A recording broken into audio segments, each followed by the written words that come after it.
हरिः ओं तत्सत् श्रीमते रामचन्द्राय नमः। श्रीमते रामानन्दाचार्याय नमः। श्रीमते मलूकदासाय नमः। सीतानाथ समारंभां श्रीरामानन्दार्य मध्यमाम् अस्मदाचार्य पर्यन्तां वन्दे गुरुपरम्पराम्। रामाय रामभद्राय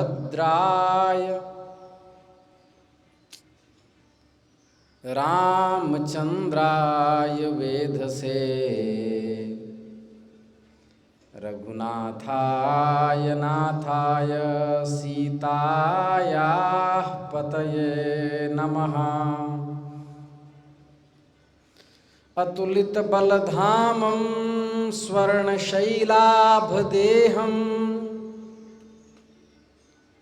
दनुजवनकृशानुं ज्ञानिनामग्रगण्यं सकलगुणनिधानं वानराणामधीशं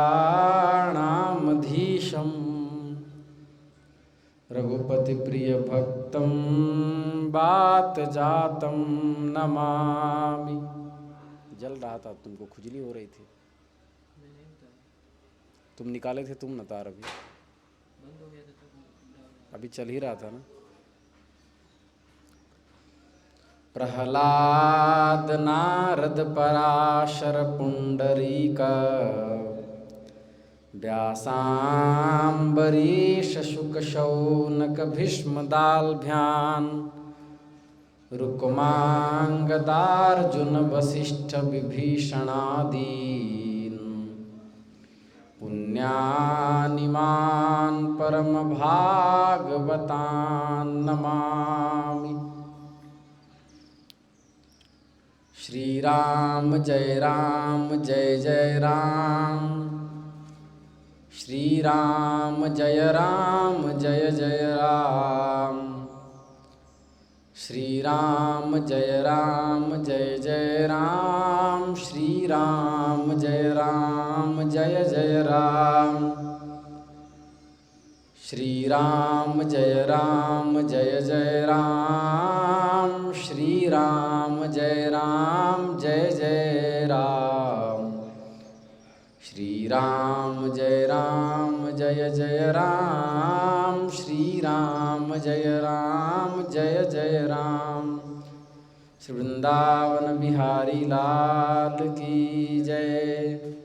नमः पार्वती पतये हर हर महादेव। अनंत कोटि ब्रह्मांड नायक सर्वैश्वर्य सर्वात्मा जगन नियंता जगदाधार जगदधिकरण भगवान श्री हरि की असीम अनुकंपा से हम आप सब इस विशुद्ध सत्संग मंडप में बैठ करके मनुष्य जन्म धारण करने का सर्वश्रेष्ठ साधन सत्संग श्रीमद् देवी भागवत महापुराण के माध्यम से प्राप्त कर रहे हैं। कल हम लोग श्रवण कर रहे थे कि ब्रह्मांड के रहस्य को कौन जान सकता है। ये ब्रह्मा जी नारद जी से कह रहे हैं कि विरक्तश्च विजानाति निरीहो यो विमत्सरः। इस संसार के क्रियाकलापों में आसक्त कोई भी ऐसा नहीं है जो इस तत्व का ज्ञान रखता हो।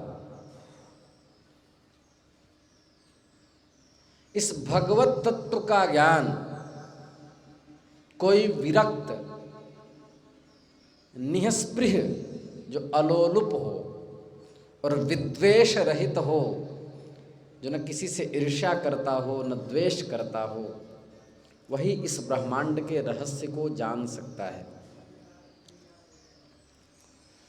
वो कहने लगे कि प्राचीन काल में जल प्रलय होने पर, स्थावर जंगमादि प्राणियों के नष्ट हो जाने पर, पंच महाभूतों के उत्पत्ति होने पर, पंच महाभूत कौन? पृथ्वी, जल, तेज, वायु और आकाश, ये पंच महाभूत हैं। और मूर्त कौन है? पृथ्वी, जल, तेज, वायु और मन, ये क्या है? मूर्त हैं। और विभु कौन है? आकाश, काल, दिक्, दिशा और आत्मा, ये विभु हैं। सर्व द्रव्य मूर्ति संयोगित्वम विभुत्वम, द्रव्य नहीं है, सर्वमूर्त देखना पड़ेगा। तो उस समय क्या हुआ? कमल से आविर्भूत मेरी उत्पत्ति हुई। उस समय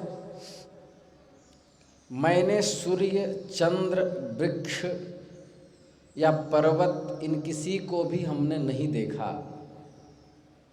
कमल पर बैठा हुआ मैं विचार करने लगा,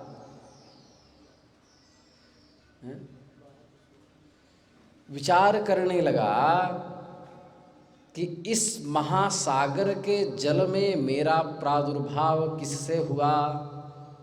को में त्राता प्रभु करता, संहरता वायुगात्यये, मेरा निर्माण करने वाला कौन है? मेरी रक्षा कौन करते हैं? और युगांत के समय संहार करने वाले प्रभु कौन हैं? स्वामी कौन हैं? कहीं भी भूमि स्पष्ट दिखाई नहीं देती थी। जिसके आधार पर यह जल टिका है, तो फिर यह कमल कैसे उत्पन्न हुआ? जिसकी उत्पत्ति जल और पृथ्वी के संयोग से ही प्रसिद्ध है। कमल केवल जल से नहीं हो सकता, कमल की उत्पत्ति जल और पृथ्वी के संयोग से होती है। तो तदनंतर मैं जल के उस प्रवाह को देख करके जल में नीचे उतरकर 1000 वर्षों तक पृथ्वी को खोजता रहा। सोचो, 1000 वर्ष तक पृथ्वी को खोजता रहा, फिर भी उसे नहीं पाया। ये बात वहाँ भी आई श्रीमद् भागवत में। तब कहा तपस्तपेति चाकाशे वागभूत शरीरिणी, ततो मया तपस्तप्तं पद्मे वर्षसहस्रकम्। किंतु जब उसे नहीं पाया तो आकाशवाणी हुई, तपस्या करो तपस्या करो। तत्पश्चात में उसी कमल पर आसीन होकर के 1000 वर्षों तक घोर तप किया। ब्रह्मा जी कह रहे हैं तप से कुछ भी प्राप्त हो सकता है। इसलिए गोस्वामी तुलसीदास जी ने कहा तप बल शंभु करई संघारा, तप तेन अगम कछु संसारा, तप तेन अगम कछु संसारा। नाम प्रसाद शंभु अविनाशी, साज अमंगल मंगल राशि। मैं हजारों वर्ष तक घोर तप करने लगा। तप करने वाले के लिए कुछ भी अलभ्य नहीं है। तब जब तप किया, मेरी तप जब फल देने के लिए उत्सुक हुई, तो तपस्या के बाद आकाशवाणी हुई, सृजेति पुनरुद्भूता वाणी तत्र श्रुता मया विमूढ़ोऽहं तदा कर्ण्यकं सृजामि करोमि किम। तब समष्टि में आकाशवाणी हुई, तप करने के बाद सृष्टि करो, सृष्टि करो, सृजेति पुनरुद्भूता, ऐसी आकाशवाणी हुई, सृष्टि करो। मैंने साफ साफ सुना, लेकिन मैं सोचने लगा कम सृजामि, किसकी सृष्टि करूं, करोमि किम, मैं क्या करूं, कुछ समझ में नहीं आता। उसी समय मधु और कैटभ नामक दो भयानक दैत्य मेरे सम्मुख आ गए और उस भयानक महासागर में युद्ध के लिए तत्पर उन दोनों दैत्यों से मैं अत्यधिक भयभीत हो गया। ततः पश्चात, अच्छा एक हिंदी में प्रयोग करते हैं लोग तत्पश्चात, तत्पश्चात अशुद्ध शब्द है।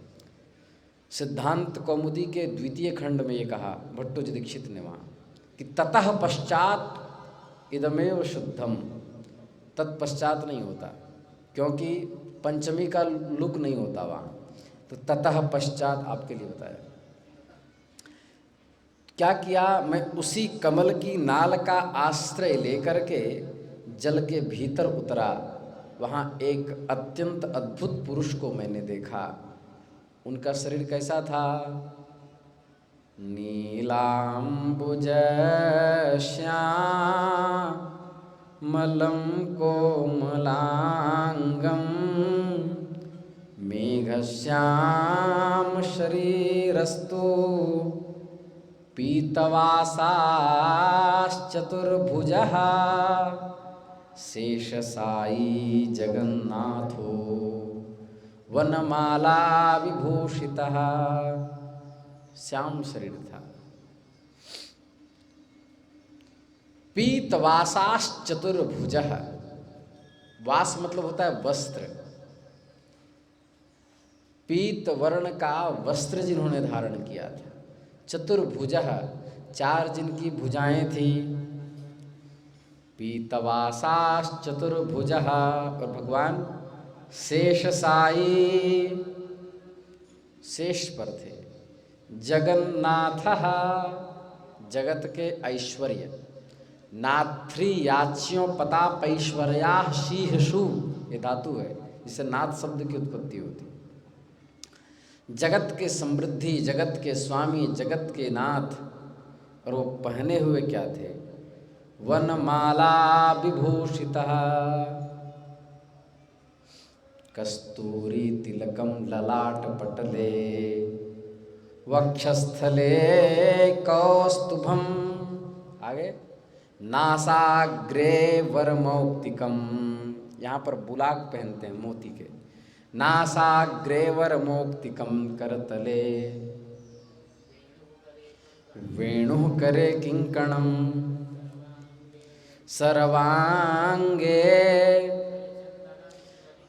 हरिचंदनम सुललितम कंठे च मुक्तावली गोपस्त्री परिवेष्टितो विजयते भूपाल चूड़ामणिम। चूड़ामणि है कि मणि, चूड़ामणि, ये भगवान का स्वरूप हमने देखा। बहुत दिव्य भगवान का स्वरूप था। क्या स्थिति हुई, सखी रे श्याम प्रीतम से हमारी लड़ गई अखियाँ, सखी रे कृष्ण प्रीतम से हमारी लड़ गई अखियाँ। न जाने क्या किया जादू, ये पीछे पड़ गई अखियाँ। निगोड़ी, हाँ निगोड़ी, निगोड़ी बहुत मैं समझाई, ये में गड़ गई आँखियाँ सखीरी, कृष्ण प्रीतम से हमारी लड़ गई आँखियाँ। शंख चक्र गदा पद्माद्यायुधैः सुविराजितः, तमद्राक्षं महाविष्णुं शेषपर्यङ्कशायिनं। वे शंख चक्र गदा पद्म आदि आयुध धारण किए हुए थे। मैंने शेषनाग की सैया पर शयन करते हुए भगवान विष्णु को देखा। हे नारद जी, योग निद्रा के वशीभूत होने के कारण निष्पन्द पड़े हुए उन शेषशायी परात्पर परब्रह्म भगवान श्री हरि को देखा। मैं सोचने लगा कि इनको निद्रा से कैसे जगाऊं। तब मैं स्तुति करने लगा तो क्या हुआ? देहा निर्गत्य सा देवी गगने संस्थिता शिवा, अवितर्क्य शरीरा सा दिव्याभरण मंडिता। वे कल्याणी भगवती विष्णु भगवान के शरीर से निकल करके आकाश में विराजमान हो गई। उस समय वो दिव्य आभूषणों से अलंकृत थी, जो निद्रा नाम से भगवान के शरीर में आविष्ट थी। इस प्रकार भगवान श्री हरि के शरीर को तत्काल छोड़कर जब वह आकाश में विराजमान हो गई, तब उनके द्वारा मुक्त किए गए जनार्दन भगवान जग उठे। ततः पश्चात उन्होंने 5000 वर्षों तक उन दैत्यों के साथ घोर युद्ध किया। उन महामाया भगवती के दृष्टिपात से मोहित हुए मधु कैटभ नामक दैत्य, उनको भगवान विष्णु ने अपनी जांघों को विस्तृत करके और उन दोनों का अपनी जांघों पर वध किया, क्योंकि वो धरती आकाश आदि में मरने वाले नहीं थे, ऐसा वरदान उन्हें था। इसके बाद जो देवी आकाश में विराजमान थी वो कहने लगी, हे ब्रह्मा, हे विष्णु, हे महेश। वहाँ उसमें भगवान शिव भी थे। आप लोग सृष्टि के पालक, सृष्टि के पालन, सृजन और संहार अपने अपने कार्य को प्रमाद रहित होकर के कीजिए, ऐसी देवी ने आज्ञा दी। 4 प्रकार की सृष्टि कीजिए: अंडज, पिंडज, उद्भिज और स्वेदज। जो अंडा से उत्पन्न हो उसको अंडज कहते हैं। जैसे पक्षी, कुछ सर्प, ये अंडे से उत्पन्न होते हैं, ये अंडज हो गए। उद्भिज, उद्भिद्य जायते इति उद्भिजा। वृक्ष आदि जो धरती फोड़ करके निकलते हैं, उद्भिज। स्वेदज, जो पसीने से उत्पन्न होते हैं, जू, लीक आदि। यूका कहते हैं जिस संस्कृत में, जो बाल में होता है, इसको ढीला भी कहते हैं। तो जू, लीक आदि।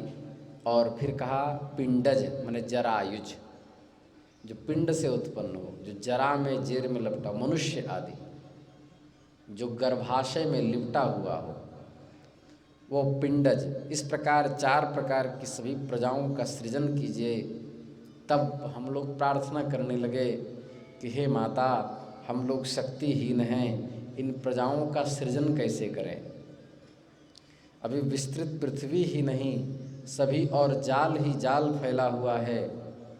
जाल का अर्थात जल भी होता है। चारों तरफ जल का जाल फैला हुआ है, माने आपकी माया विस्तृत होकर के एकारणों जल में पृथ्वी को लीन की हुई है। इसलिए हे भगवान, क्योंकि सृष्टि के लिए आवश्यक क्या क्या है? पंचतत्व, गुण,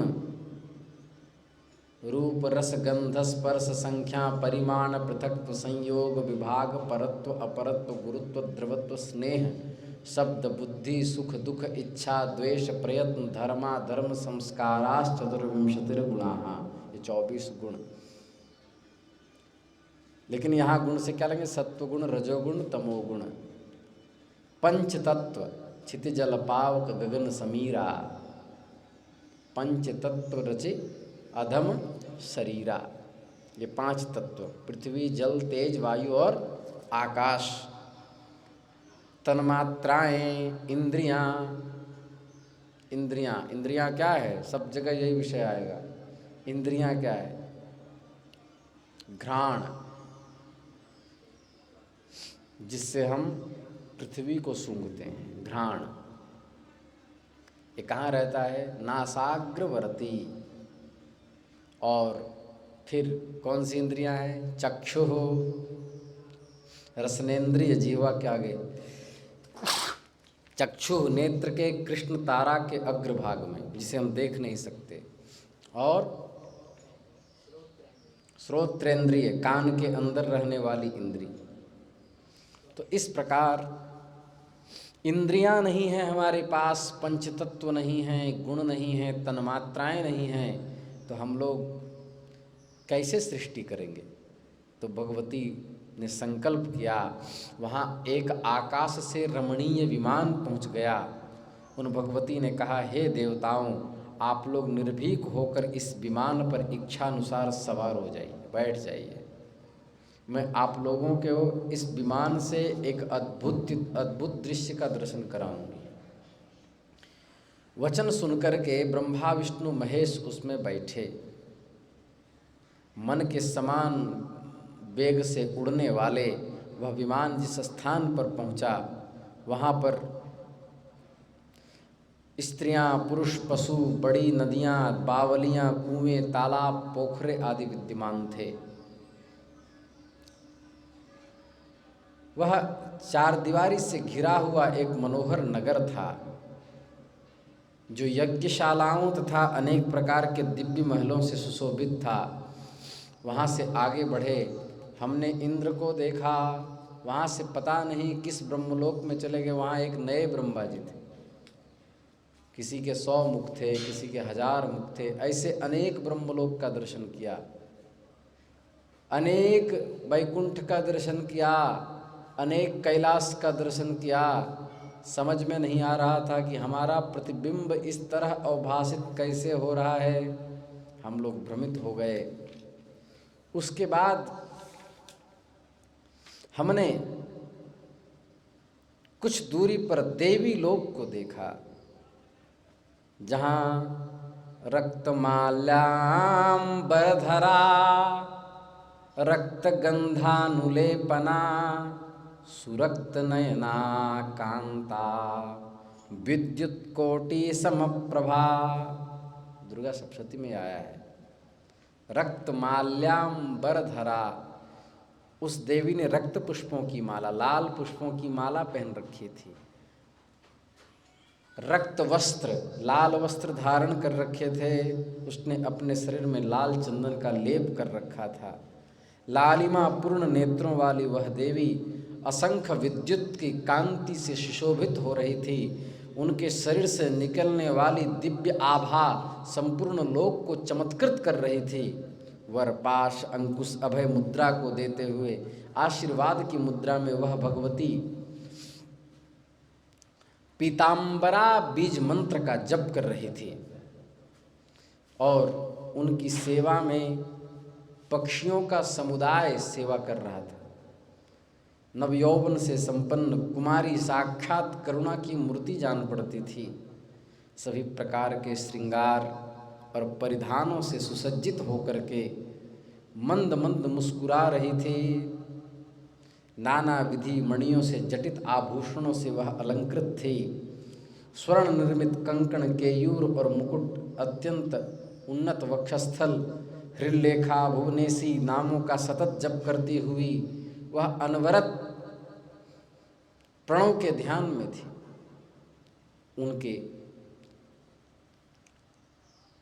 उनकी दिव्य छटा को देख करके हम लोग अभिभूत हो गए। बहुत दिव्य स्वरूप था। ए माई लाल चुनर बीच निखरल चेहरा, चम चम चम के लीलार। ए माई लाल चुनर बीच निखरल चेहरा, चम चम चम के लीलार। ना अप्सरा नापि गंधर्वी, नेयं देवांगना किला, इति संशयमापन्नास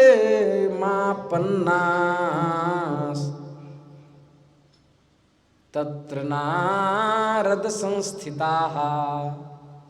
हम सोचने लगे कि यह न तो अप्सरा है, न गंधर्वी, न देवांगना, फिर यह कौन हो सकती है। इस संशय में पड़कर हम वहाँ खड़े रहे। तब भगवान श्री हरि ने कहा, ये साक्षात भगवती जगदम्बा हैं, हम सबकी कारण स्वरूपा हैं, महाविष्णु की आह्लादनी शक्ति हैं। यही महाविद्या हैं, महामाया हैं, पूर्णा हैं, शाश्वत प्रकृति रूपा हैं। अल्प बुद्धि वाले, गंभीर आशय वाली उन भगवती को देख करके हम लोगों ने प्रणाम किया। हे नारद, हम लोग उन्हें नमस्कार करने लगे और उसके बाद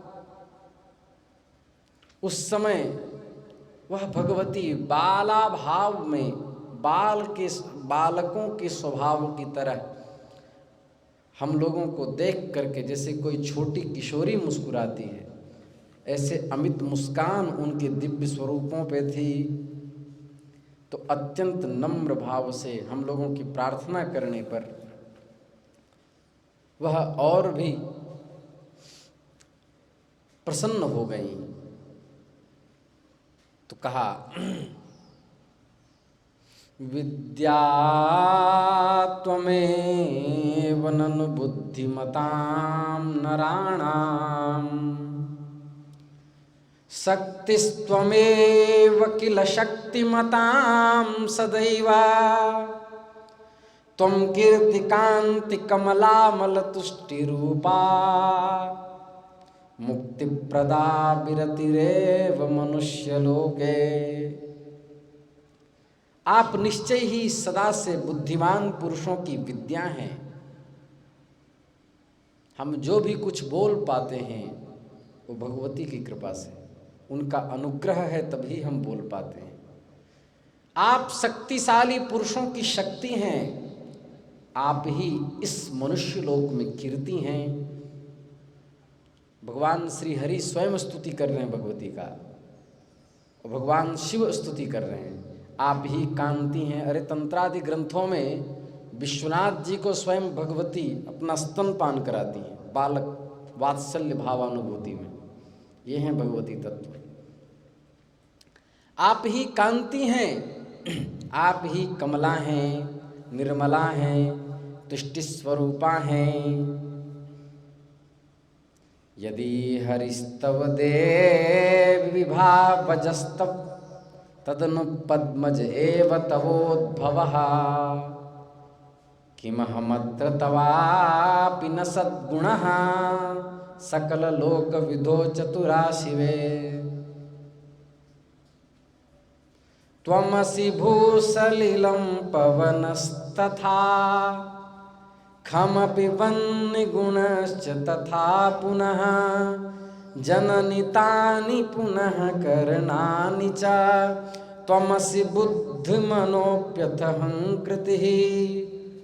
हे भगवती, हे माँ, हे अम्ब, आपने ब्रह्मा विष्णु महेश द्वारा इस संपूर्ण चराचर जगत को व्याप्त कर रखा है। अर्थात बैठो, देवम उद्दिश्य सृष्टिम कृतवती। तो क्या हुआ,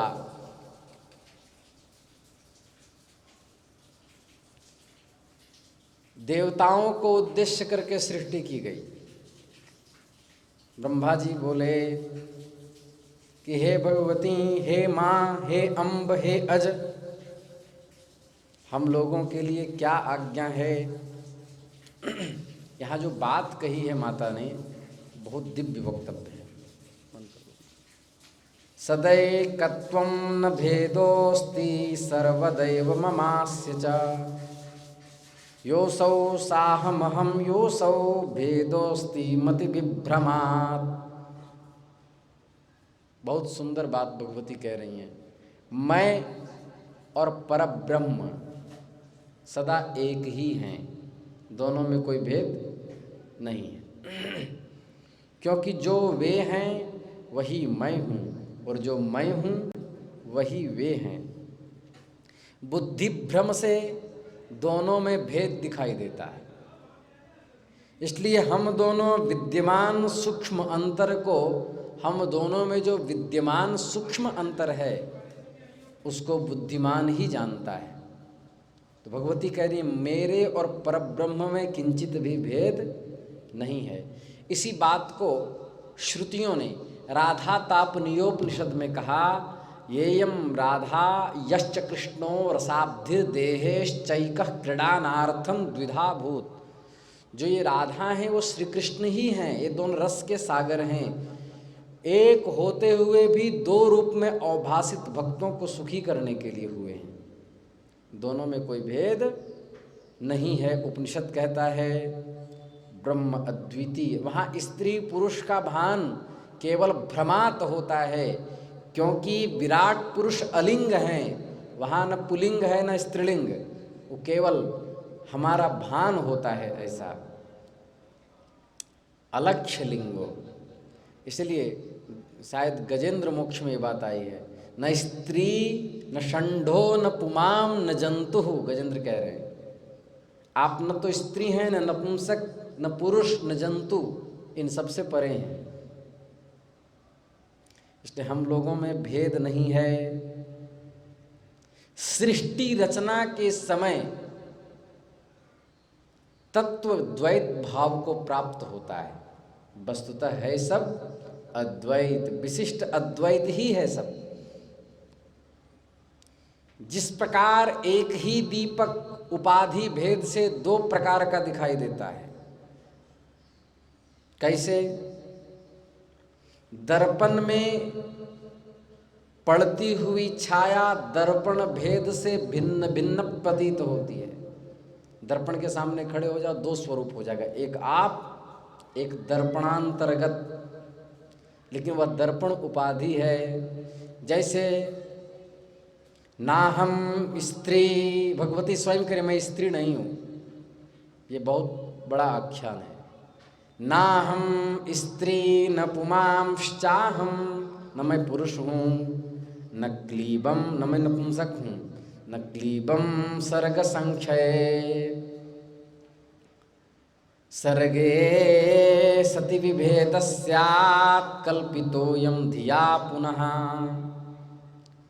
परंतु जब सृष्टि का सृजन होता है तब पूर्ववत यह भेद उत्पन्न होता है कि ये भगवती स्त्री हैं, ये विराट पुरुष पुरुष हैं, वो अलिंग हैं। वास्तविक तत्व यही है। मैं ही बुद्धि हूँ, मैं ही श्री हूँ, धृति कीर्ति स्मृति श्रद्धा मेधा दया लज्जा क्षुधा तृष्णा क्षमा कांति शांति पिपासा तंद्रा निंद्रा निद्रा जरा अजरा विद्या अविद्या स्पृहा वांछा शक्ति अशक्ति वसा मज्जा त्वचा दृष्टि सत्यासत्य वाणी परा पश्यंती मध्यमा वैखरी, जो विभिन्न प्रकार की जितनी नाड़ियां हैं सब मैं हूँ, भगवती कह रही है। गौरी ब्राह्मी तथा रौद्री वाराही वैष्णवी शिवा वारुणी चाथ कौबेरी नारसिंही च वासवी। मैं ही गौरी हूँ, मैं ही ब्राह्मी हूँ, ब्रह्माणी रुद्राणी तुम कमला रानी।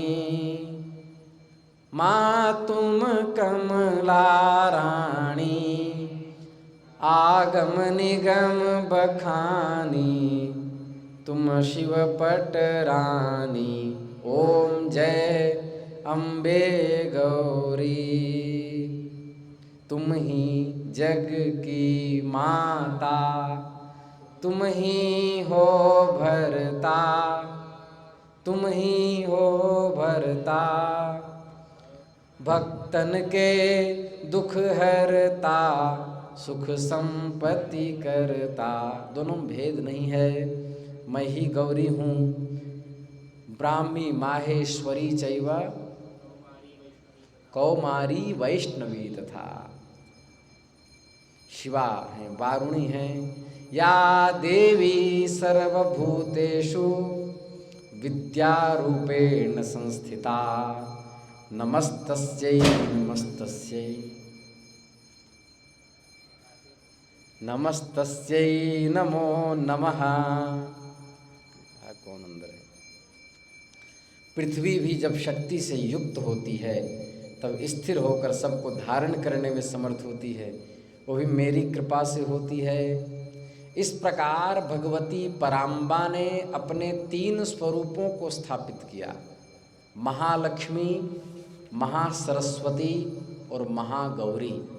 3 स्वरूपों में अंशांशा स्वरूपा महालक्ष्मी के रूप में भगवान विष्णु का ग्रहण किया, महासरस्वती के रूप में प्रजापति ब्रह्मा जी का ग्रहण किया और महागौरी के रूप में विश्वनाथ जी को गृहीत किया। और सबको वाग बीज जपने का आदेश दिया भगवती ने।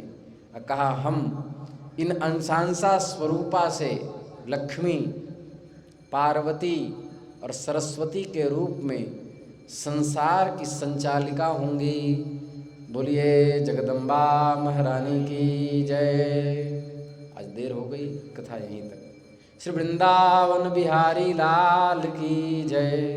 मशानेश्वर भगवान की जय।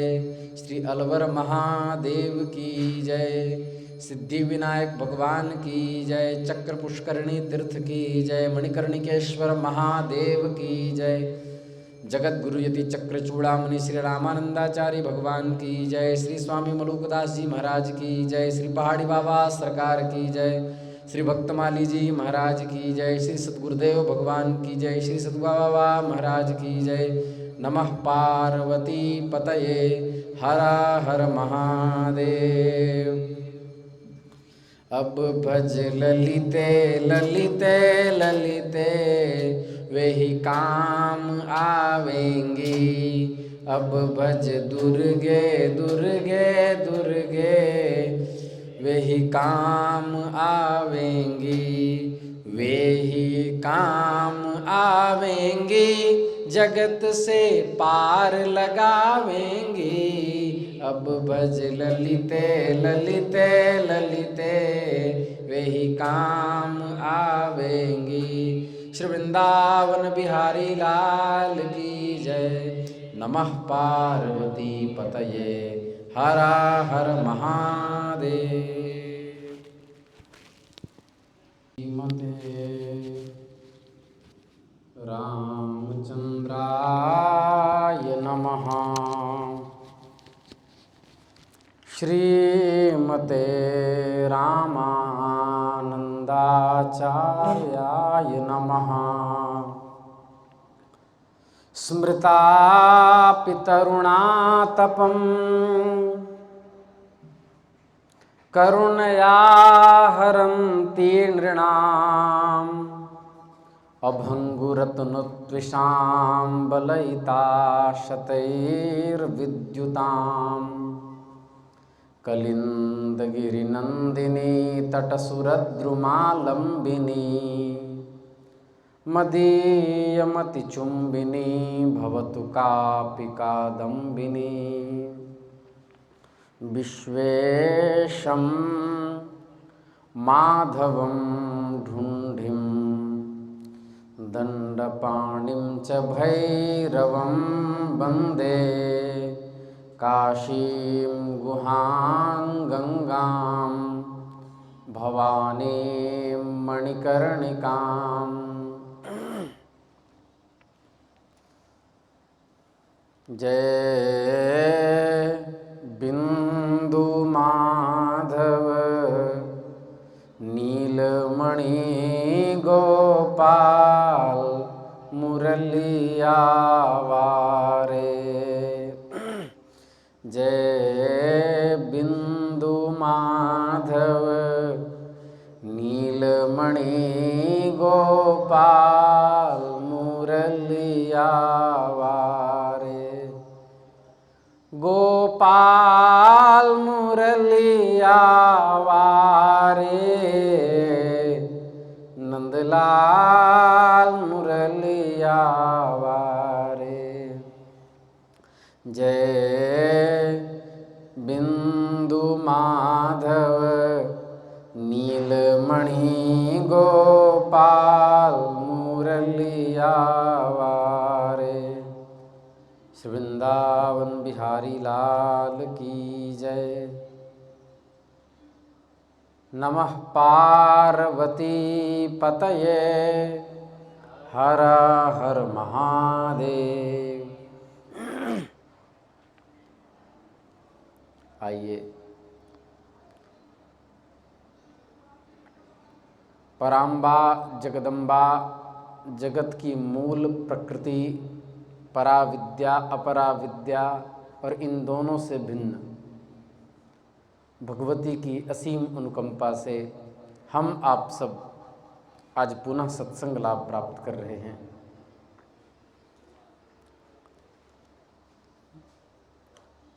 भगवान श्री हरि ने देवी के जो महात्म को कहे हैं उनके उस वर्णनातीत आख्यान को ऋषिवर जनमेजय से कह रहे हैं। व्यास जी ने भगवती दुर्गा का चरित्र कहने की योजना बनाई और प्रारंभ कर दिया। कौसलेषु निपश्रेष्ठः सूर्यवंश समुद्भवः। कौशल देश में सूर्यवंश में एक महातेजस्वी श्रेष्ठ राजा उत्पन्न हुए। वे महाराज पुष्य के पुत्र थे और उनका नाम था ध्रुव संधि। ध्रुव संधि नाम के सम्राट जो आगे सम्राट हुए वे धर्मात्मा, सत्यनिष्ठ तथा वर्णाश्रम धर्म की रक्षा करने के लिए सदा तत्पर रहते थे। ध्रुव संधि अयोध्या के सम्राट थे। अयोध्या के नरेश ध्रुव संधि थे। उनके राज्य में ब्राह्मण, क्षत्रिय, वैश्य, शूद्र आदि द्विजगण अपनी अपनी जीविका में तत्पर रह करके आनंद पूर्वक धर्म पूर्वक आचरण करते हुए जीवन यापन करते थे। अयोध्या की उस समय की स्थिति क्या थी? न चौरः पिशुना धूर्तस् तस्य राज्ये च कुत्रचित् दम्भाः कृतघ्ना मूर्खाश्च वसन्त किल मानवाः। उनके राज्य में कहीं भी चोर, निंदक, धूर्त, पाखंडी, कृतघ्न और मूर्ख नहीं रहते थे। चोर इसलिए नहीं रहते थे क्योंकि सभी संपन्न थे। इसलिए कई लोग कहते हैं कि अयोध्या में ताला नहीं लगता था। चोर नहीं रहते थे। निंदक इसलिए नहीं रहते थे क्योंकि किसी को भी अपने भविष्य को लेकर ही इतनी व्यस्तता थी, स्वयं से फुर्सत ही नहीं मिले जो दूसरे का दोष देखे। निंदक वो होते हैं जिनको कोई काम धाम नहीं होता, जो स्वयं अपने जीवन को लेकर के जो सीरियस होते हैं, एक अंग्रेजी भाषा में यदि कहें तो अत्यंत जागरूक होते हैं, उनको किसी के लिए इतना समय कहाँ, वो असूया दोष से ग्रस्त नहीं होते। निंदक कहते किसे हैं? असूयाग्रस्त को निंदक कहते हैं। असूया किसे कहते हैं? गुणेषु दोषा विष्करणम असूया, जो गुण में भी दोष देखता हो उसको असूया दोष से ग्रसित कहते हैं। एक उदाहरण है, जिस तरह जेम्स वाट ने भाप इंजन बनाया था, वैसे ही विदेश का एक वैज्ञानिक जिसने सबसे पहली बार पानी पे चलने वाला जहाज बनाया। जहाज अत्यंत विशाल था जो यंत्र से चलता, तो उसने जहाज का निर्माण तो किया, अब उद्घाटन का समय था। जो वैज्ञानिक इस कार्य को नहीं कर पाए थे वो उसकी निंदा करते थे, हो ही नहीं सकता, कुछ भी हो जाए, जहाज जैसे ही रस्सी से खींच करके और यंत्र के माध्यम से उसको समुद्र में प्रविष्ट कराएंगे निश्चित ही डूब जाएगा, कोई चांस नहीं है कि वो तैर जाए, चाहे कुछ भी हो जाए। क्योंकि जब हम लोग इतने साल से लगे तो नहीं हुआ, तो उससे कैसे होगा? ऐसे होते हैं निंदा करने वाले। अब वो क्या हुआ कि वहाँ समुद्र के किनारे खूब भीड़ लगी, सब लोग देखने के लिए कि हम उस जहाजी को देखेंगे जिसने जहाज का निर्माण किया। आज पहली बार इतना भारी भरकम जहाज समुद्र पे तैरेगा। लकड़ी के जहाज तो बहुत तैरते देखें, छोटे छोटे नाव तो तैरते ही हैं, ठीक है। उसके बाद वो जो दोनों लोग थे, जो लोग उस वैज्ञानिक से चिढ़ते थे, ईर्ष्या रखते थे, असूया दोष से ग्रस्त थे, वो कह रहे थे आप लोग सभी यहाँ क्यों आए हैं? अभी कुछ ही देर में ये जहाज डूब जाएगा, ये पानी पर तैर ही नहीं सकता। उसने कोई ध्यान बात पर नहीं दी और जहाज को धक्का मार करके यंत्र आदि के माध्यम से उसे मिट्टी से सरका करके और फिर उसे समुद्र की ओर प्रविष्ट करवाया गया। यंत्र प्रारंभ किए गए, जहाज चलने लगा। जब जहाज समुद्र पर दौड़ने लगा, कहा चल तो गया है, अब ये जहाज रुकेगा ही नहीं, रुक ही नहीं सकता। इसमें तो कोई चांस ही नहीं है कि ये जहाज रुक जाए। तो उस पर बैठा जो यंत्री था उसने फिर मार्ग में जहाज को बदल करके रोका, बोला अब दोबारा चल ही नहीं सकता। दोबारा चल गया, बोला एक बार तो और चल गया किंतु अब ये रुकेगा नहीं। इसका मतलब है कि जो निंदक होते हैं, जिनका अभ्यास है दूसरे के गुणों में दोष देखने का अभ्यास है, उनके लिए आप सर काट करके रख दो, उनको तो खुजली होती रहेगी। इसलिए कह रहे हैं यहाँ पर कि अयोध्या में न चौराहा पिशुना धूर्तास्तस्य राजे च कुत्रचित, उस राज्य में न कोई चोर था न निंदक था। निंदक इसलिए नहीं था कि वहाँ पर किसी भी प्रकार से कोई भी अपने जीवन के प्रति इतना जागरूक था कि दूसरे के लिए उसके पास समय कहाँ। वहाँ कोई धूर्त नहीं था। धूर्त का मतलब होता है जो सामने कुछ और पीठ के पीछे कुछ और, उसको धूर्त कहते हैं। वहाँ कोई धूर्त नहीं था, कोई पाखंडी नहीं था। पाखंडी किसे कहते हैं?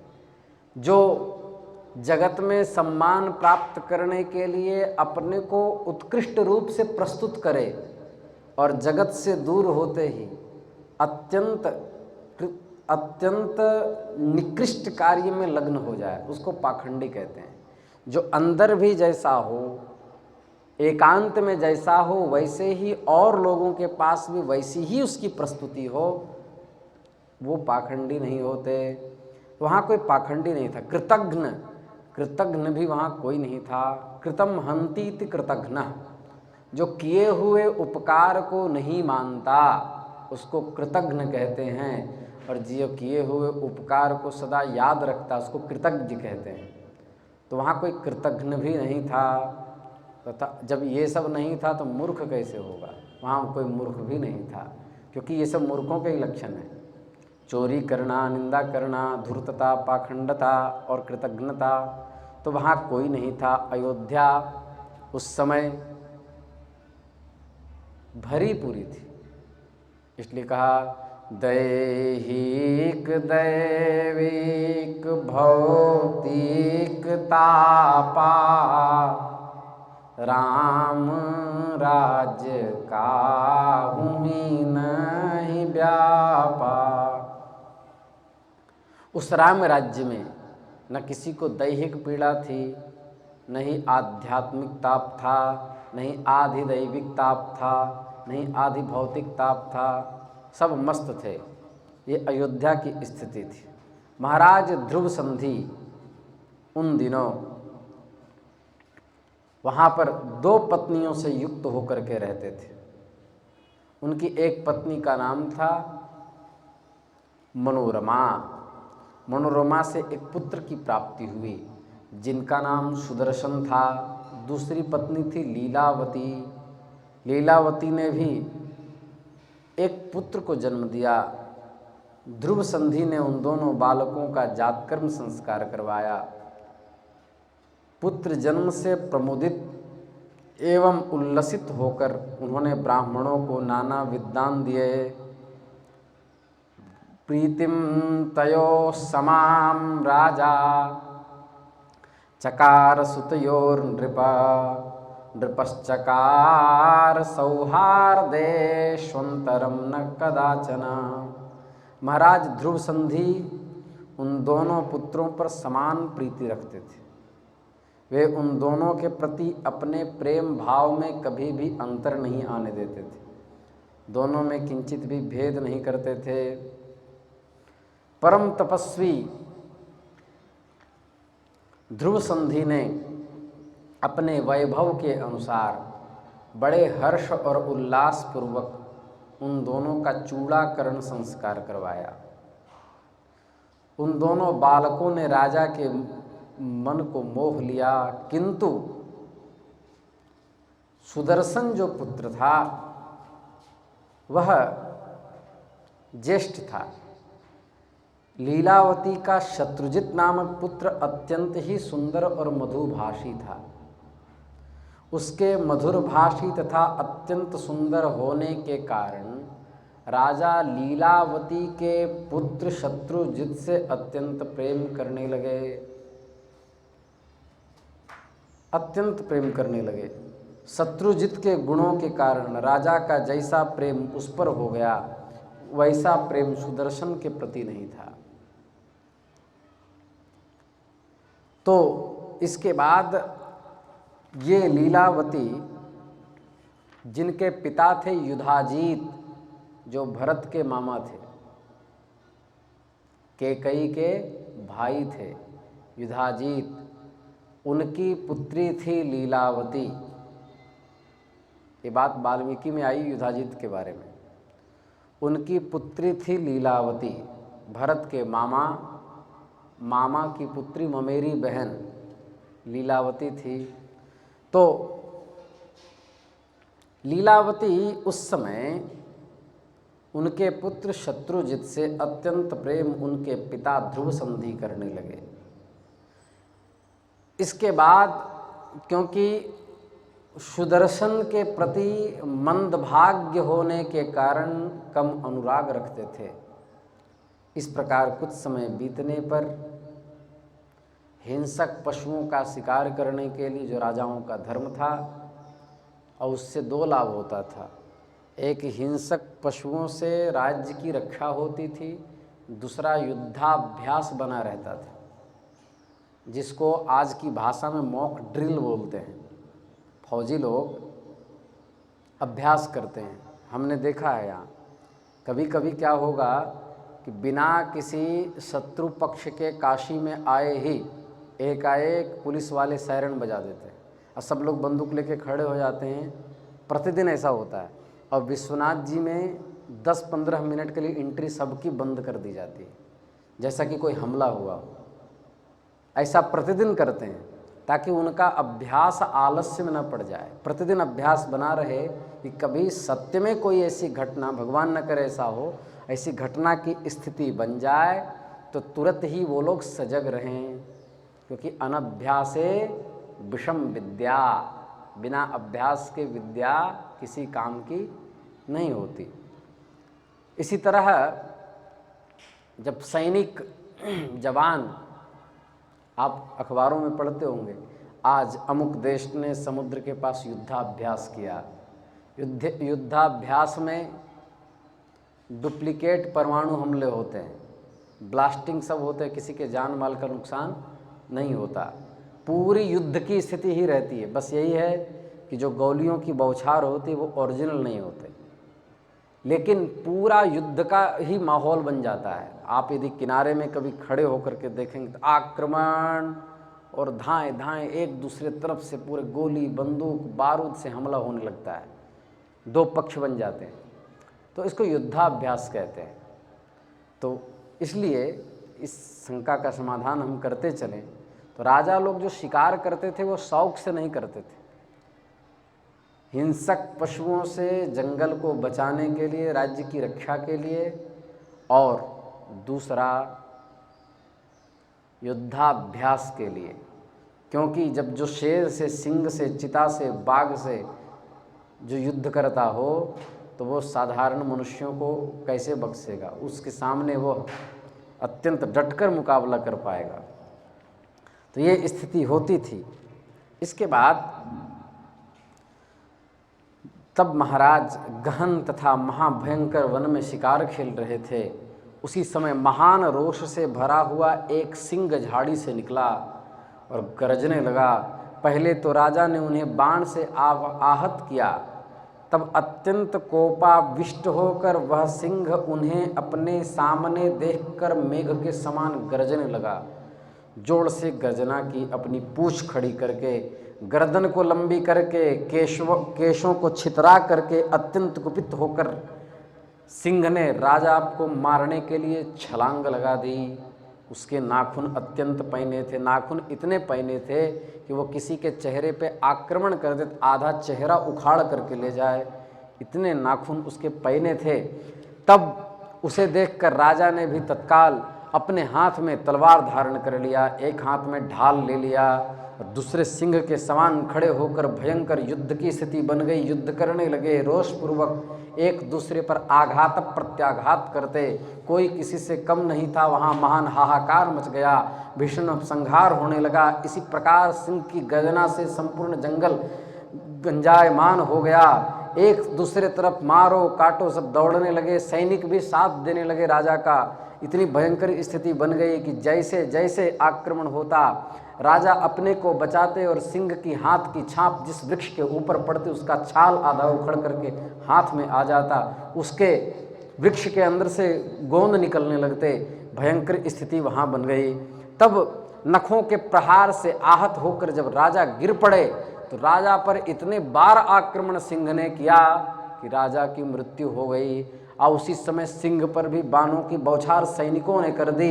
उसके शरीर से भी जैसे केशर युक्त जल में कोई स्नान किया हो, वैसे ही सिंह के शरीर से स्वेद युक्त रक्त गिरने लगा और सिंह की भी मृत्यु हो गई। राजा के परलोक गमन का समाचार सुनकर के श्रेष्ठ मंत्रियों ने वन में जाकर के उनका दाह संस्कार करवाया। वहीं पर महर्षि वशिष्ठ ने परलोक में सुख प्रदान कराने वाले सभी श्राद्ध एवं और्ध दैहिक पारलौकिक श्राद्ध क्रिया को संपन्न कराए। तदनंतर प्रजाजनों, मंत्रियों और महामुनि वशिष्ठ ने सुदर्शन को राजा बनाने के उद्देश्य से आपस में विचार विमर्श किया। उन्होंने कहा कि नहीं, राजा सुदर्शन को बनाना चाहिए, सुदर्शन ज्येष्ठ पुत्र हैं। श्रेष्ठ मंत्रियों ने कहा सुदर्शन महाराज की धर्मपत्नी मनोरमा के पुत्र हैं, शांत स्वभाव वाले हैं, सभी लक्षणों से संपन्न हैं, अतः ये राज सिंहासन के योग्य हैं। गुरु वशिष्ठ ने भी वही बात कही, महाराज का यह पुत्र सुदर्शन राज्य पद पाने के योग्य है, क्योंकि एक तो बालक होते हुए भी यह ज्येष्ठ है, इसलिए राज सिंहासन का अधिकारी है। उसी समय उज्जैनी नरेश राधा युधाजीत जब आए, शीघ्र वहाँ आ पहुँचे। लीलावती के पिता युधाजीत ने अपने दामाद की मृत्यु के समाचार को सुनकर अपने दौहित्र की कामना से कि शत्रुजित को ही राज्य सिंहासन मिले, उनको राजा बनाने के लिए आए। पहले राजा बनाने के लिए बड़ा युद्ध आदि होता था। उसी समय सुदर्शन के हित साधन के उद्देश्य से मनोरमा के पिता कलिंगाधिपति महाराजा वीरसेन भी आए। वीरसेन ने कहा नहीं नहीं, ज्येष्ठ पुत्र ये हैं, इनको सम्राट बनने का अधिकार है। युधाजित ने पूछा इन दोनों राजकुमारों में ज्येष्ठ है कौन? हे राजन, मैंने शास्त्रविदों से सुना है कि धर्मपत्नी का पुत्र ही राज्य का अधिकारी माना जाता है। युधाजित कह रहे हैं कि अपितु गर्भवशात ज्येष्ठ भले सुदर्शन हो, किंतु गुणों के कारण शत्रुजित ज्येष्ठ हैं। इसलिए यह सुदर्शन राजोचित चिन्हों से युक्त होते हुए भी वैसा नहीं है। ये तो जबरदस्तिया हुआ। इसलिए सिंहासन पर शत्रुजित को बैठाना चाहिए। ऐसे मेहनतों में लड़ाई होती तो शत्रुजित को बैठाना चाहिए। युधाजित ने मंत्रियों से कहा आप लोग अवश्य ही स्वार्थपरायण हैं। सुदर्शन को राजा बनाकर धन का स्वयं उपभोग करना चाहते हैं, इसलिए शत्रुजित को सम्राट बनाना चाहिए। महर्षि वशिष्ठ को लगा कि यहाँ अब बवंडर उत्पन्न होगा, महात्मा लोग बवाल में पड़ते नहीं, तो महर्षि वशिष्ठ धीरे से वहाँ से चले गए। तो इसके बाद ऐसा कौन व्यक्ति है जो मेरे जीवित रहते हुए, युधाजित कह रहे हैं जय हो, ऐसा कौन सा व्यक्ति है जो मेरे जीवित रहते शत्रुजित के अतिरिक्त सुदर्शन को कोई सम्राट बना दे। नूनम युद्धम करिष्यामि तस्मिन् खड्गस्य मेदिनी धारया च द्विधा भूयात् युष्माकं तत्र का कथा। यदि आप लोग इतनी सरलता से नहीं मानेंगे, भरत के मामा युधाजित अपनी पुत्री लीलावती के पति ध्रुव संधि के मृत्यु के बाद अपने लीलावती के पुत्र शत्रुजित को सम्राट बनाने के लिए उद्यत करते हुए ध्रुव संधि के पूर्व की पत्नी मनोरमा के पुत्र सुदर्शन को वर्जित करने के लिए कह दिया कि ऐसा कौन सा व्यक्ति है जो मेरे जीवित रहते कोई सुदर्शन को सम्राट बना दे। ऐसा संभव नहीं है। अयोध्या का सम्राट कोई बनेगा तो वह मेरे पुत्री का पुत्र शत्रुजित बनेगा, और नहीं तो मैं पृथ्वी के भी अपने तलवार से 2 टुकड़े कर सकता हूँ। तो तुम्हारी क्या विषाद है। वीरसेनस्तु तच्छ्रुत्वा युधाजितमभाषत। देवी भागवत में इस श्लोक को कह करके आगे कह रहे हैं कि महाराज ध्रुव संधि की मृत्यु का समाचार सुन करके श्रृंगवेरपुर में रहने वाले निषादगण अयोध्या के राजकोष को लूटने के लिए वहां आ गए। अयोध्या को राज्य कोष को लूटने के लिए वहां आ गए। उनको लगा इधर बड़ा भारी कलह उपस्थित हो गया है, इसी का लाभ उठाया जाए। तो युद्ध आरंभ हो गया। क्रुद्ध एवं लोभ के वशीभूत उन दोनों राजाओं ने, मनोरमा के पिता राजा वीरसेन ने जो कलिंगाधिपति थे, और उज्जैन के नरेश महाराजा युधाजित, दोनों में युद्ध होने लगा। रणभूमि में एक दूसरे पर आघात प्रत्याघात करने लगे। बाणों की सृष्टि आरंभ हो गई, मानो पर्वत पर मेघ जल बरसा रहा हो। राजा वीरसेन ने पत्थर पर घिसकर तीक्ष्ण बनाए गए बाण, वाग्नी, नाराज, मुदगर, तोमर से एक दूसरे पर आक्रमण करने लगे। हाथियों की चिंगाड़, घोड़े की हिनहिनाहट, रथों की टाप से अत्यंत भयंकर अतिरव होने लगा।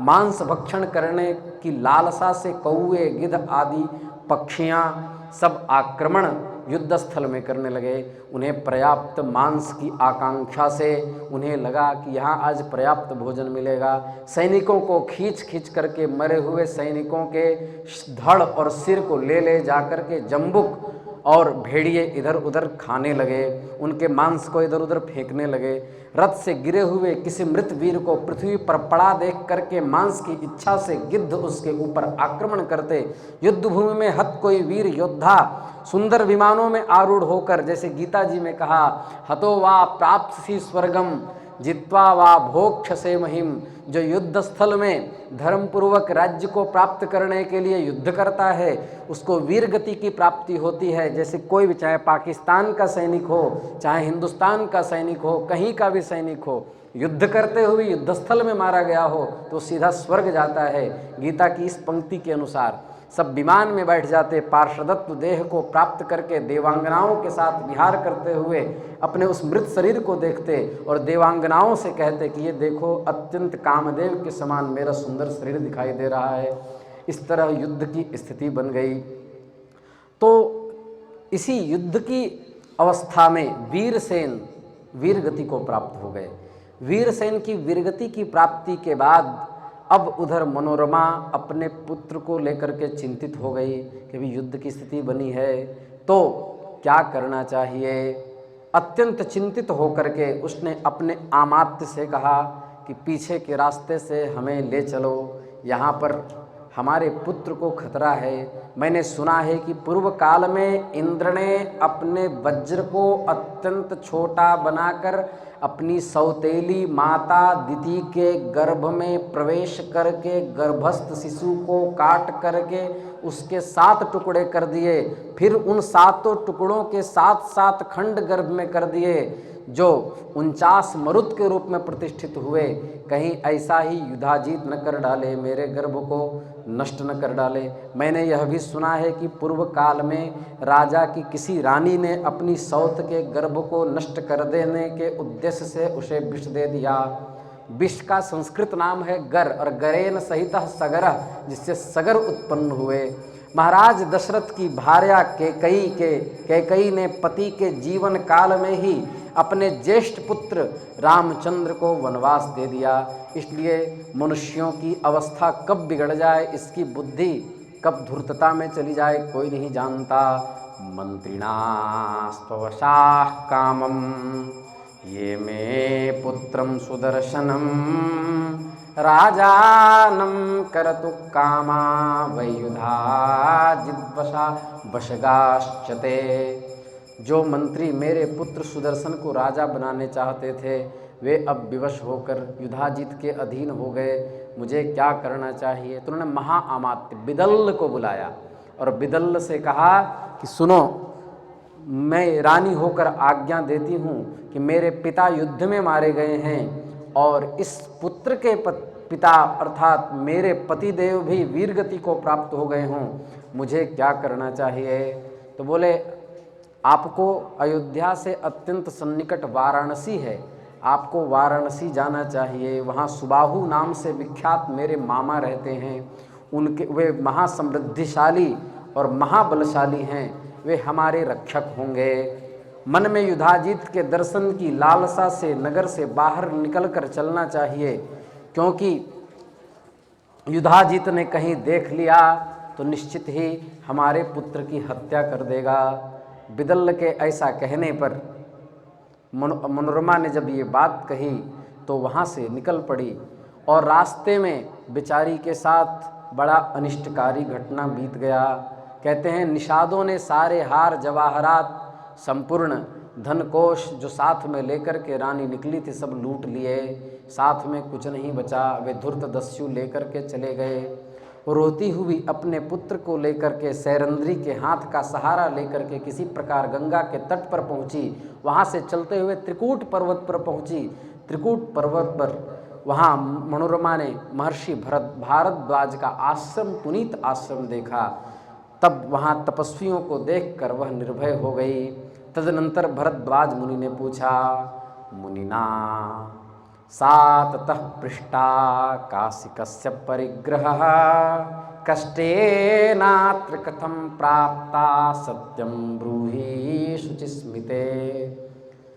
कहा कि हे शुचिस्मिते, तुम कौन हो, तुम किसकी पत्नी हो, इतने कष्ट के साथ तुम यहाँ कैसे आ गई। ऋषियों का हृदय बड़ा ही दयाद्रित और दयावान होता है।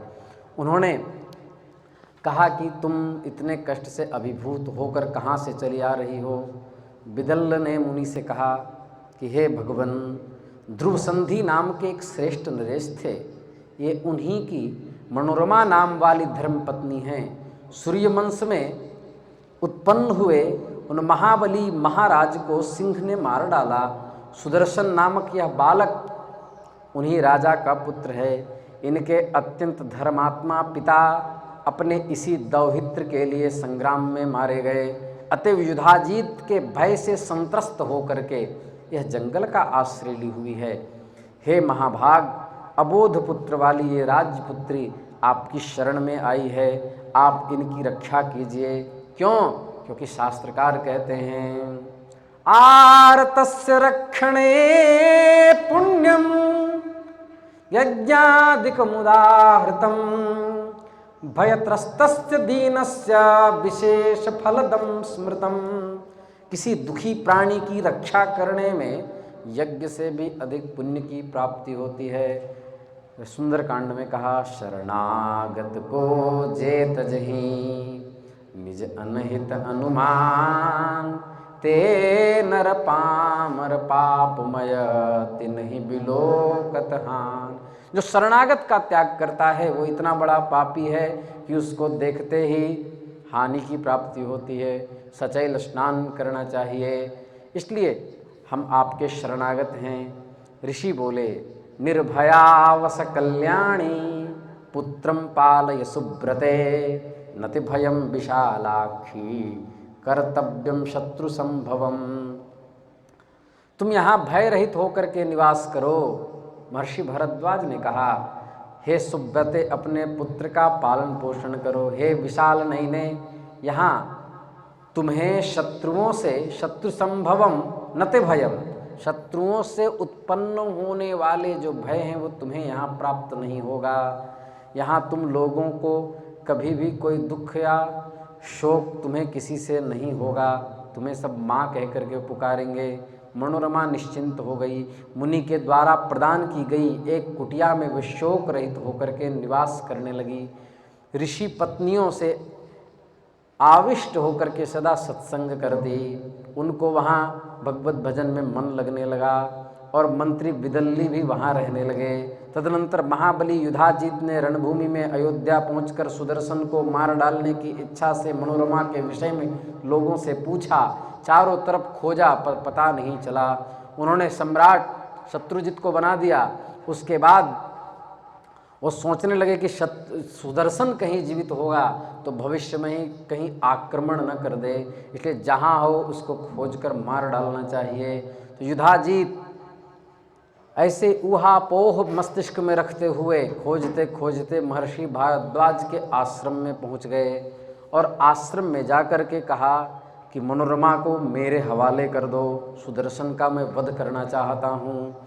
तो उसी समय ऋषिवर महर्षि भारद्वाज ने कहा कि देखो, जैसे प्राचीन काल में विश्वामित्र महर्षि वशिष्ठ की गौ ले जाने के लिए उद्यत हुए थे, उसी प्रकार यदि आप में शक्ति हो, परमात्मा ने सामर्थ्य दी हो, यदि औकात हो, तो आज मेरे आश्रम से मेरी शरणागता इस महारानी को बलपूर्वक ले जाइए। इस तरह से चुनौती दे दी। तब भारद्वाज मुनि का यह वचन सुनकर के राधा युधाजीत ने अपने मन में सोचा और अपने आमात्य को बुलाकर कहा, आप ही बताएं मुझे क्या करना चाहिए, क्योंकि यहाँ आश्रम में कोई लड़ने वाला तो है नहीं, मेरे जैसा कोई बाहुबली नहीं। इसलिए जिस प्रकार राज्य क्षमा रोग के समान बढ़कर मृत्यु का कारण बन जाता है, उसी प्रकार कहीं यह राज्य क्षमा रोग की तरह कहीं मेरे शत्रुजित के मृत्यु का कारण न बन जाए, इसलिए मैं इसका वध करना चाहता हूँ। यहाँ न कोई सेना है, न कोई योद्धा है जो मुझे रोक सके। मैं सुदर्शन को पकड़कर अभी चीर डालूंगा। यदि मैं बलपूर्वक इस प्रयत्न में सफल हो जाता हूँ तो मेरे उस पुत्री के पुत्र का राज्य निष्कलंकित हो जाएगा, निष्कंटक हो जाएगा, कोई उस पर खतरा नहीं होगा। प्रधान अमात्य ने कहा, महाराज आप भूल क्यों गए, ये शस्त्र अस्त्र से भी बड़ी बात है। आपने सुना नहीं महर्षि भारद्वाज ने कहा क्या? वो ऐसे महापुरुष हैं कि अपने केवल जलांजलि लेकर वक्तव्य मात्र से खड़े खड़े आप तो क्या, आपकी संपूर्ण सेना को भस्म कर सकते हैं। इसलिए ऋषियों से पंगा लेना खतरनाक नहीं है, बाबाओं से दूर ही रहना चाहिए। प्राचीन समय में गाधी तनय विश्वामित्र एक समृद्धिशाली तथा प्रसिद्ध राजा थे। एक बार महाराज घूमते हुए महर्षि वशिष्ठ के आश्रम में जा पहुँचे। प्रतापी राजाओं में श्रेष्ठ महाराज विश्वामित्र उन्हें प्रणाम करके अपने मुनि द्वारा प्रदत्त आसन पर बैठ गए। महात्मा वशिष्ठ जी ने उन्हें भोजन के लिए निमंत्रित किया। उसी समय वहाँ पर एक गैया थी जिसका नाम नंदिनी था। वो कामधेनु थी, अर्थात जो भी कामना करो वो दे देती थी। तो उस गौ से कहा, अतिथि सत्कार के लिए कुछ करो। उस समय उसने ऐसे ऐसे हविष्य पदार्थ प्रदान किए कि सब हतप्रभ रह गए। भक्ष भोज्य लेह्य चोष्य 4 प्रकार के अन्न उत्पन्न कर दिए उस कामधेनु ने। अनेक प्रकार की दुग्ध धाराएं बहने लगी, सब में विशिष्ट स्वाद से युक्त थे। विश्वामित्र ने कहा कि मैं आपको 10,000 अथवा 1,00,000 गौएं दे रहा हूँ, अपनी नंदिनी गैया मेरे हवाले कर दीजिए। बोले नहीं, ऐसा नहीं कर सकते। भविष्य के लिए, यज्ञादि कर्म के लिए हम उसी के घृत का प्रयोग करते हैं। यह सुनकर यदि आपको रुचि हो तो आप बलपूर्वक ले जाएं, लेकिन मैं अपनी स्वेच्छा अनुसार तो आपको ले जाने नहीं दूंगा। यह सुनकर राजा विश्वामित्र ने, उस समय सम्राट थे, क्षत्रिय थे, विश्वामित्र ने अपने महाबली अनुचरों को आदेश दिया कि तुम लोग इस नंदिनी गौ को ले चलो। तब बल के अभिमान से चूर उन अनुचरों ने आक्रमण करके धेनु को बलपूर्वक पकड़ लिया। तब नंदिनी ने रोती हुई महर्षि वशिष्ठ से कहा, मुने त्यजसि माम कस्मात् कर्षयन्ति सुयंत्रिताम मुनिस्ताम प्रत्युवाचेदम त्यजेनाहम सुदुग्धदे। आंसू भर के कांपती हुई नंदिनी चरणों में लौट करके रोने लगी और गैया ने कहा, हे मुने, आप मुझे क्यों त्याग रहे हैं? ये सब मुझे बांध कर खींच रहे हैं, इसलिए लगता है आपका मेरे से मन भर गया, आप मुझे त्याग रहे हैं। वशिष्ठ जी ने कहा, हे उत्तम दूध देने वाली सुदुग्धदे, मैं तुम्हें त्याग नहीं रहा हूँ। ये राजा तुम्हें बलपूर्वक ले जा रहे हैं, जबकि मैंने अभी इनका स्वागत किया है। मैं क्या करूँ? मैं अपने मन से तुम्हें छोड़ना नहीं चाहता। तुम अपनी रक्षा स्वयं कर लो, तुम तो जगत की रक्षा करती हो। गौ माता को जैसे ही ऐसे शब्द कहे, उसी समय धेनु क्रोधित हो गई और कर्कश शब्दों वाला अत्यंत भयंकर हंभाव करने लगी। उसी समय उसके शरीर से महाभयंकर दैत्य प्रकट हुए, जो यवन कहलाए। ये जो यवन जितने हैं सब भगवती गौ के पुत्र हैं। सब ठहरो ठहरो ऐसा कहते हुए वे मल मार्ग से निकल पड़े। शस्त्र धारण किए हुए थे, उनका शरीर कवच से ढका हुआ था। उन्होंने सारी सेना का संहार कर दिया और नंदिनी को उनसे छुड़ा दिया। तब राजा विश्वामित्र खाली हाथ घर लौट गए। हाय हाय, मैं कितना पापात्मा हूँ, दीनात्मा हूँ। धिक हंत पापोत दीनात्मा निंदन क्षात्र बलम महत। धिक धिक छात्र बलम, अपने क्षत्रिय बल को धिक्कार करने लगे और विश्वामित्र ने ब्राह्मण के बल को महान और दुराराध्य समझ करके मैं ब्राह्मण हो जाऊंगा। महावन में अनेक वर्षों तक कठोर तपस्या की। विश्वामित्र ने छात्र धर्म का त्याग करके ब्रह्मर्षित्व पद को प्राप्त कर लिया। ऐसे महापुरुष विश्वामित्र थे। और तब कहा कि हे राजेंद्र, आप भी ऐसा अद्भुत बैर न करें, क्योंकि तपस्वियों के साथ किया जाने वाला युद्ध कुलनाशकरम नूनम तापसै सह संयुतम, तपस्वियों के साथ, महात्माओं के साथ, भगवत भक्तों के साथ, ब्राह्मणों के साथ किया जाने वाला युद्ध 21 कुलों को नरक में ले जाता है। इसीलिए ऐसा नहीं करना चाहिए। सुदर्शन को वहीं छोड़ दीजिए जिससे वह आनंद पूर्वक रह सके। ऐसा सुन करके और युधाजीत समझ गया कि महर्षि भारद्वाज से लड़ना ठीक नहीं, प्रणाम करके चला गया। उसी समय सुदर्शन को किसी ने क्लीब कहा। क्लीब का अर्थ होता है नपुंसक।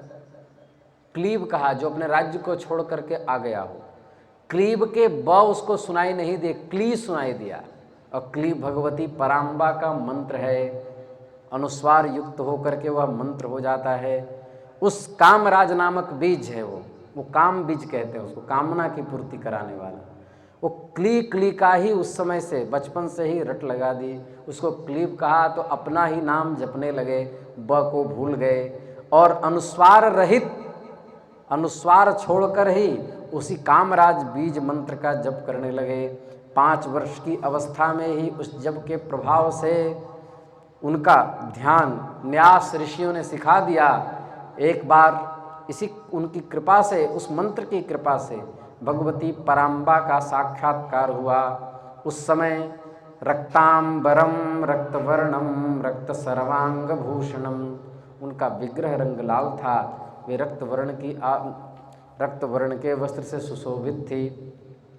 उन्होंने जैसे ही दर्शन किया, प्रणाम किया, भगवती जगदम्बा ने उन्हें धनुष दिए, अनेक तीक्ष्ण बाण दिए, तुणीर दिए, कवच प्रदान किए और काशीराज की परम प्रिय पुत्री शशिकला के स्वप्न में सुदर्शन का साक्षात्कार हुआ। और भगवती पराम्बा ने कहा कि सुदर्शन ही तुम्हारा पाणी ग्रहण करेगा। तब से अत्यंत व्यथित होकर के सुदर्शन को ढूंढने लगी। उनको पता था कि वो महर्षि भारद्वाज के आश्रम में रहते हैं। अल्पकाल में ही इधर सुदर्शन शास्त्रों का अध्ययन करके अत्यंत महाबली हो गए, युद्धाभ्यासी हो गए, दुर्धर्ष क्षत्रिय हो गए। उसके बाद की कथा कल कहेंगे। श्री वृंदावन बिहारी लाल की जय। श्री राम जय राम जय जय राम, सीताराम जय सीताराम, जय रघुनंदन जय सिया राम, जानकी वल्लभ सीताराम। श्री राम जय जय राम। नमः पार्वती पतये, हर हर महादेव।